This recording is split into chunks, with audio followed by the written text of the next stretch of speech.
नमस्कार विद्यार्थियों।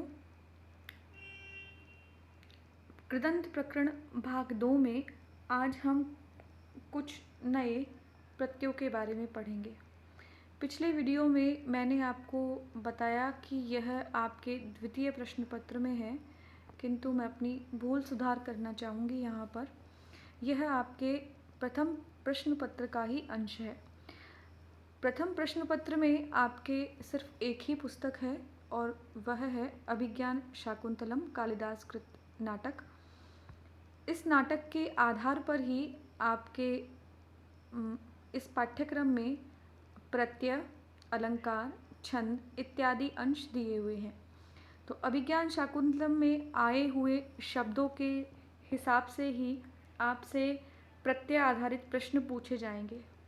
अब शब्दावली कोई नई नहीं है शाकुंतलम की, जो संस्कृत निष्ठ शब्द हैं उन्हीं से आती है। तो हम यहाँ पर कुछ प्रत्ययों का अध्ययन करेंगे, कुछ उदाहरण भी मैं आपको बताऊंगी, और वे जो जितने भी उदाहरण हैं वे सभी उदाहरण सामान्यतया प्रयोग किए ही जाते हैं और आपके परीक्षा में भी उनमें से ही पूछे जाएंगे। इसके अलावा मैं आपसे जब हमारे ये प्रत्यय का प्रकरण समाप्त हो जाएगा तब 5 ईयर पेपर्स में से जितने भी प्रत्ययों के प्रश्न आए हुए हैं उन्हें आप स्वयं जब हल करके देखेंगे, मैं आपसे वो शेयर करूँगी। आप जब हल करके देखेंगे तो आपको अपने आप अनुभूत हो जाएगा कि उसे इन सामान्य प्रत्ययों को पढ़ने के बाद शाकुंतलम में आए हुए प्रत्यय या फिर परीक्षा में पूछे गए प्रत्यय संबंधित प्रश्नों को आप आसानी से हल कर पाएंगे। तो आज के हम इस वीडियो में पढ़ेंगे तृच और नुल प्रत्यय।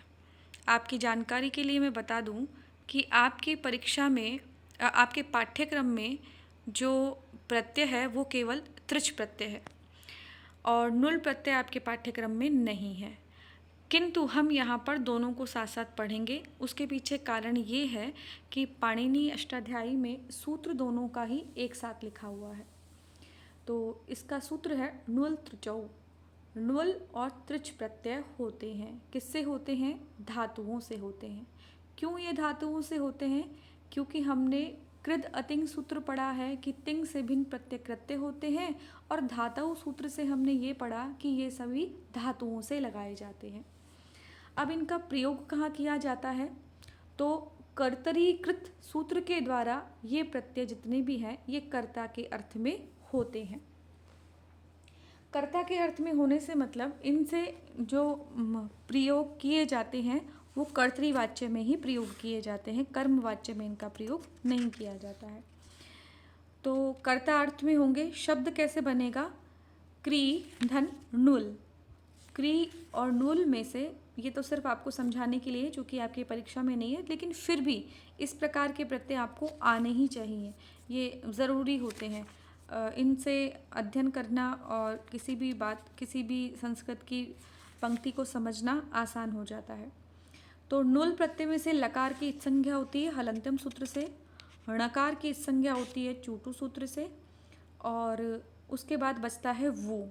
फिर सूत्र आता है युवोर नाकौ, तो उसमें वू के स्थान पर अक आदेश होता है।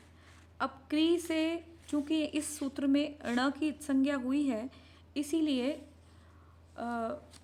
चजोह कुघिण्यतो सूत्र से, क्षमा कीजिएगा, अचोड़ नीति से इस क्री की वृद्धि होती है आर, और फिर शब्द बनता है, पीछे वो के स्थान पर अक हो गया है, तो कार और अक कारकः।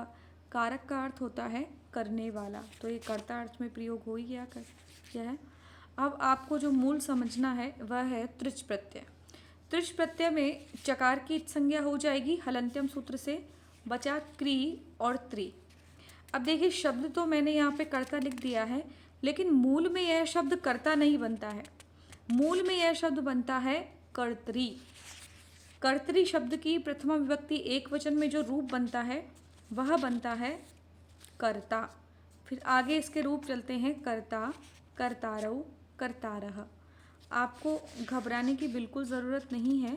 परीक्षा में आपसे कर्तारः शब्द देकर उसके प्रत्यय और धातु को अलग करना नहीं आएगा। आपके सामान्य कर्ता शब्द आएगा और उसमें से आपको धातु या प्रकृति और प्रत्यय को पृथक करना होगा। अब और इसके उदाहरण देखते जाते हैं हम, जो परीक्षा की दृष्टि से भी और सामान्य ज्ञान की दृष्टि से आपके लिए इम्पोर्टेंट है। तो त्रिश प्रत्यय में क्या करना है, चकार की इच संज्ञा करनी है और धातु के साथ उसको जोड़ना है। अब देखिए, ह्रीय धातु से त्रिश प्रत्यय करने पर शब्द बनेगा हर्त्री। फिर प्रथमा विभक्ति एक वचन में हर्ता। गम धातु से वेरी वेरी इंपॉर्टेंट है आपके लिए, क्योंकि ये थोड़े अलग रूप बनते हैं इनके, क्योंकि गम धातु से हम सोच नहीं समझ नहीं पाते कैसे रूप बनेंगे। गंत्री और फिर प्रथमा विभक्ति एक वचन में रूप बनेगा गंता। रूप चलेंगे इसके गंता, गंतारो, गंतारह। फिर उसके बाद है हन धातु।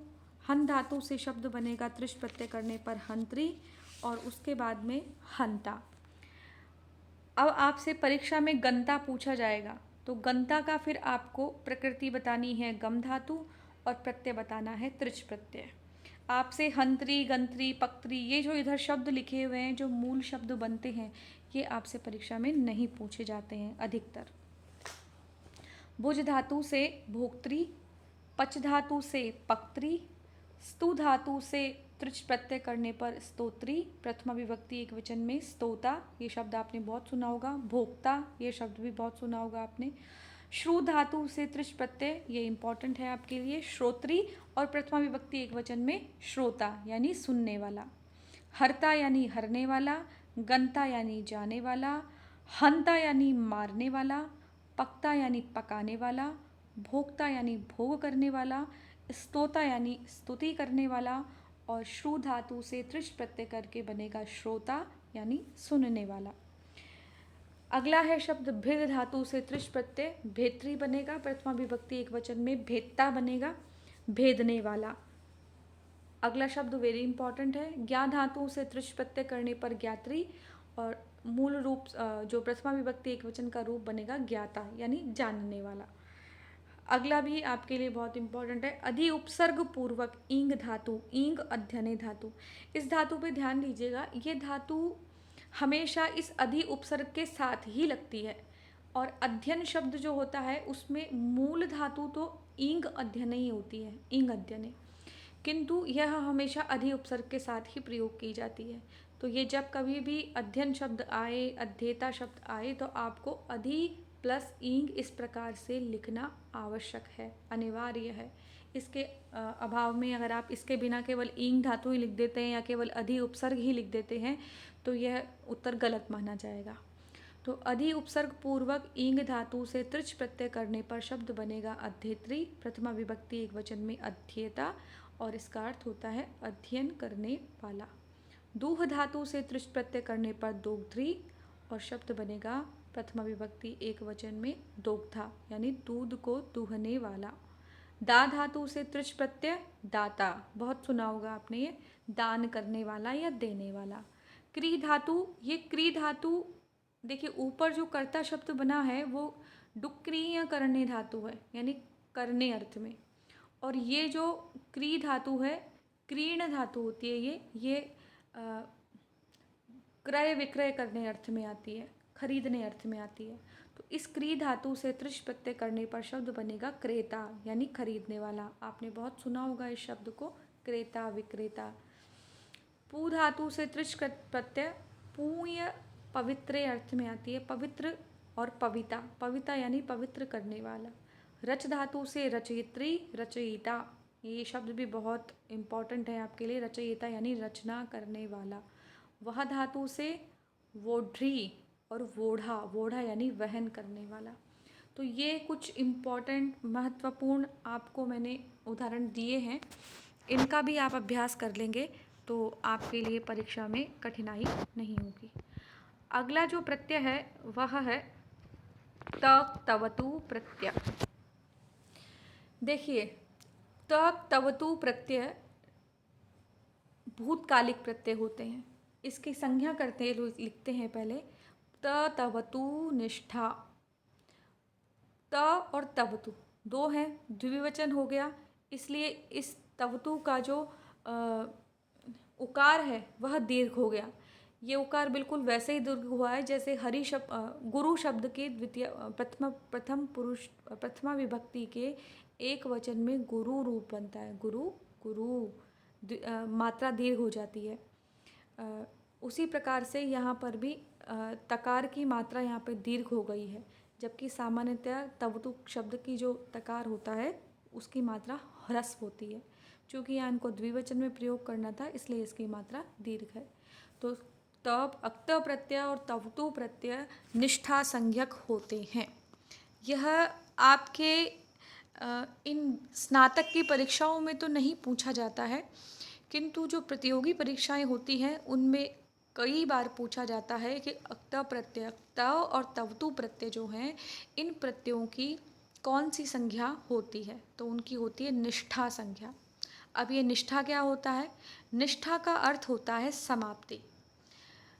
यह भी पूछा जाता है परीक्षा में निष्ठा का अर्थ क्या होता है। अब चूंकि यह समाप्ति अर्थ है तो किसी भी चीज़ के खत्म होने का या किसी भी बात के हो चुकने को दर्शाता है। तो हो चुकना जो होता है वह है भूतकाल से। तो निष्ठा भूतकालिक अर्थ में धातु से परे निष्ठा प्रत्यय हो। सूत्र लगता है अगला निष्ठा। तो जब भी आपको भूतकाल अर्थ में धातु करनी हो, कोई भी किसी भी वाक्य में आपको भूतकालिक क्रिया देनी हो, तो भूतकालिक क्रिया देने के लिए आप धातु से पीछे अगर त प्रत्यय या तवतु प्रत्यय लगा देंगे तो वह भूतकालिक अर्थ को देगा।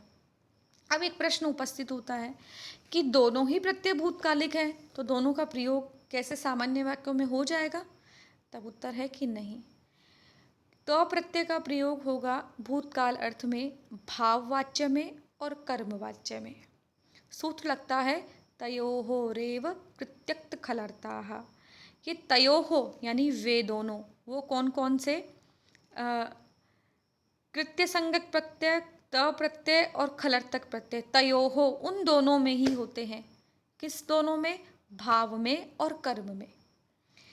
तो कृत्य प्रत्यय हम पढ़ते आ रहे थे, पिछली बार हमने कृत्य प्रत्ययों के बारे में पढ़ा था। 7 होते हैं वो संख्या में, तव्य तव्य अनियर यत न्यत कैलिमर, इस प्रकार के जो प्रत्यय होते हैं ये कृत्य प्रत्यय कहलाते हैं। ये भी किस में होते हैं? भाववाच्य में और कर्मवाच्य में। हमने पिछली बार ये भी पढ़े थे, स्नानियम चूर्णम, इस प्रकार के उदाहरण पढ़े थे। और एक खलर्थक प्रत्यय होते हैं, ये आपके कोर्स में नहीं है यद्यपि। और तीसरे प्रत्यय होते हैं, तीसरा प्रत्यय लिखा हुआ है यहाँ पे त प्रत्यय। तो ये जो त प्रत्यय है यह कृत्य प्रत्यय और खलर्थक प्रत्यय ये तयोहो उन दोनों में ही होते हैं। क्योंकि यहाँ पे अनुवृत्ति आ रही है अगले सूत्र पिछले सूत्र की, तो भाव और कर्म में होते हैं। भाव का मतलब है भाववाच्य में, भाव का मतलब होता है क्रिया, वैसे भाववाच्य में, और दूसरे होते हैं कर्मवाच्य में।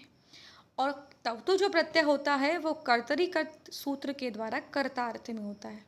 कहने का मतलब है कि जब हम जो सामान्य वाक्य बनाते हैं, जैसे बहुत सरल वाक्य बताती हूँ मैं आपको कि राम विद्यालय गया, तो रामः विद्यालयं गतवान, एकदम सरल। सीता खाना पका चुकी है, सीता भोजनम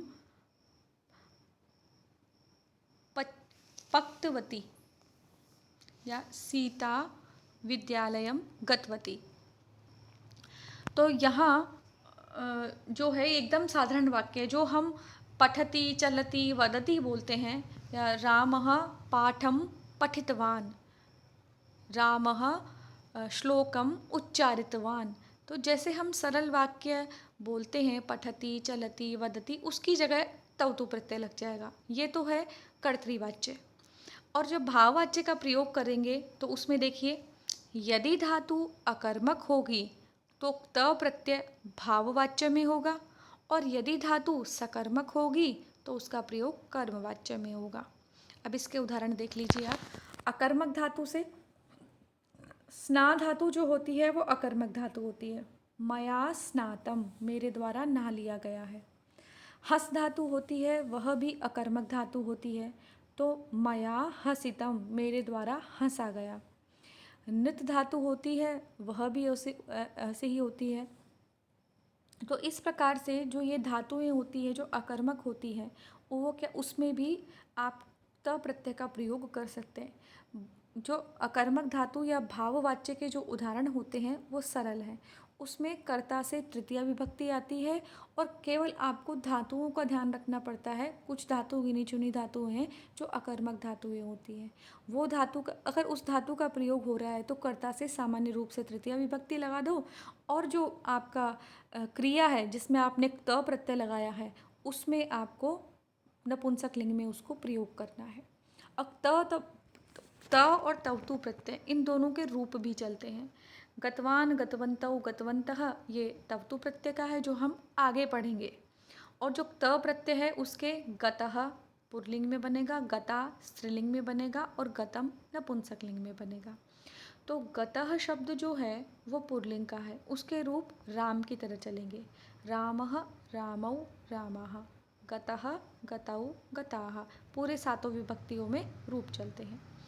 उसके बाद ये जो स्त्रीलिंग शब्द है उसके रूप रमा की तरह चलेंगे। गता, गते, गताः, रमा, रमे, रमाः। और नपुंसकलिंग शब्द के रूप जगत की तरह चलेंगे। जगत, जगति, जगन्ति। और गतम, क्षमा कीजिएगा, गतम शब्द जो है वो उसके रूप चलेंगे फलम की तरह। फलम, फले, फलानी, गतम, गते, गतानि। ठीक है। अब सकर्मक धातुओं से उदाहरण देख लीजिए, एक किस प्रकार से वाक्य में प्रयोग किया जाता है। चूँकि सकर्मक धातुओं से ये कर्मवाच्य में होएगा, तो कर्मवाच्य में हमको मालूम है कर्ता से कौन सी विभक्ति होती है, तृतीया। तो देखिए यहाँ पे त्वया, ये कर्ता है, इसमें तृतीया विभक्ति है। कर्म से कौन सी विभक्ति होती है, प्रथमा, चूँकि कर्मवाच्य में कर्म की प्रधानता होती है और जो प्रधान होता है उसमें प्रथमा विभक्ति होती है। तो विष्णु, ये विष्णु यहाँ पर कर्म है। और आपको त प्रत्यय लगाना है तो स्तु शब्द से त प्रत्यय लगाया, स्तुतः। अब चूंकि पुल्लिंग में प्रयोग होगा ये हमको कैसे पता चला, क्योंकि हमारा जो कर्म है वो पुल्लिंग में है, कर्म के अनुसार ही क्रिया लगानी है, तो क्रिया स्तुतः है। चूंकि कर्म हमारा पुल्लिंग है इसलिए हमने यहाँ पे क्रिया भी पुल्लिंग की लगाई है। त्वया विष्णु स्तुतः, तो तुम्हारे द्वारा विष्णु की स्तुति की गई है। तो इस प्रकार से त प्रत्यय का प्रयोग भाववाच्य और कर्मवाच्य में किया जाता है। अब हम सिर्फ इसके उदाहरणों की चर्चा कर लेते हैं। आप धातु से शब्द बनेगा, प्र उपसर्ग पूर्वक आप धातु से, ये आपके लिए इम्पॉर्टेंट है, प्राप्तः यानी पाया हुआ। आस धातु से आसितः बैठा हुआ। अधि उपसर्ग पूर्वक ईंग धातु पढ़ने अर्थ में अधीतः यानी पढ़ा गया, ये बहुत पूछा जाता है। इण धातु से इतः गया हुआ। एद धातु बढ़ने अर्थ में एदितः बढ़ा हुआ। कथ धातु कहना, कथितः कहा गया। कुप धातु क्रुद्ध होना, कुपितः क्रुद्ध हुआ। क्री धातु करना, कृतः किया गया। क्रीड धातु खेलना, क्रीडितः खेल चुका। क्रुद्ध धातु क्रोध करना, क्रुद्धः।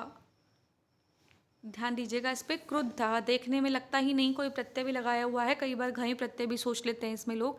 तो क्रुद्ध धातु से त प्रत्यय लगाने पर शब्द बनेगा क्रुद्धः, क्रुद्ध हुआ। तुष धातु से तुष्टः प्रसन्न हुआ। त्यज धातु से त्यक्तः, ये इंपॉर्टेंट है आपके लिए, छोड़ा गया। दंड धातु से दंडितः दंड दिया गया। दुष धातु से दुष्टः दूषित हुआ। खाद धातु से खादितः खाया हुआ या खाया गया। गम धातु वेरी इंपॉर्टेंट, गतः गया हुआ।